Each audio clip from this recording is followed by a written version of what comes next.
କିଛି ଲୋକ ଗୋଟେ ଲୋକକୁ ଚାରୋଟି କଣ୍ଟା ପିଟିକି ହତ୍ୟା କଲେ, ତାକୁ ଭଗବାନ ବି ବନେଇଦେଲେ। ଭଗବାନ ବୋଲି ଏପର୍ଯ୍ୟନ୍ତ ସମସ୍ତେ ମାନୁଛନ୍ତି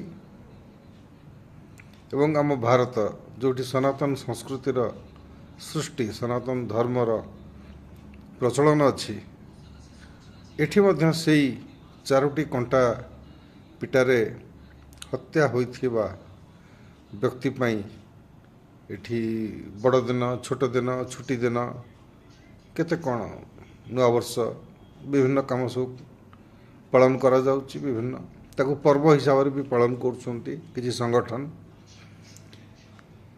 କିନ୍ତୁ 39 ଦିନ ପର୍ଯ୍ୟନ୍ତ ବର୍ବରତାର ଚରମତା ସ୍ପର୍ଶ କରି ହତ୍ୟା ହୋଇଥିବା ସମ୍ଭାଜୀ ମହାରାଜ, ତାଙ୍କର କୌଣସି ଇତିହାସ ବହିରେ ଗୋଟିଏ ପାରାଗ୍ରାଫ ବି ନାହିଁ, ଗୋଟିଏ ଧାଡ଼ି ବି କେଉଁଠି ଲେଖାଯାଇନି। କିନ୍ତୁ 39 ଦିନ ପର୍ଯ୍ୟନ୍ତ ବର୍ବରତାର ସହିତ ହତ୍ୟା ହୋଇଥିବା ସମ୍ଭାଜୀ ମହାରାଜକୁ ଯିଏ ହତ୍ୟା କରିଛି, ଔରଙ୍ଗଜେବ, ସେ ଔରଙ୍ଗଜେବ ନାଁରେ ଭାରତର ବିଭିନ୍ନ ଜାଗାରେ ରୋଡ଼ ଅଛି। ସେ ଔରଙ୍ଗଜେବ ନାଁରେ ମହାରାଷ୍ଟ୍ରରେ ଔରଙ୍ଗାବାଦ ବୋଲି ଗୋଟେ ବିରାଟ ସହର ଅଛି। ସେ ଔରଙ୍ଗଜେବକୁ ଆମ ଇତିହାସ ବହିରେ ଏମିତି ଭାବରେ ଚିତ୍ରିତ କରାଯାଇଛି, ମହିମା ମଣ୍ଡିତ କରାଯାଇଛି, ଦେଖିଲେ ଲାଗିବ ଏଇ ଲୋକଟି ହିଁ ପ୍ରକୃତରେ ସାଧୁ ବା ସନ୍ଥ ଲୋକଟି।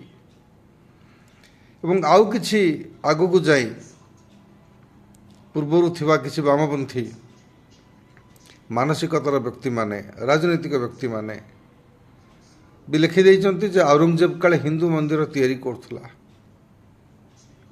ଆମର ଯେଉଁ ବାରାଣାସୀରେ କାଶୀ ବିଶ୍ୱନାଥ ମନ୍ଦିର, ସେଠି ନନ୍ଦୀ ବାବା ମଧ୍ୟ ସେ ଏମିତି ମନ୍ଦିର ତିଆରି କରିଥିଲା, ନନ୍ଦୀ ବାବା ମସଜିଦ୍ ସାମ୍ନାରେ ବସିଛନ୍ତି। ତଥାପି ଔରଙ୍ଗଜେବକୁ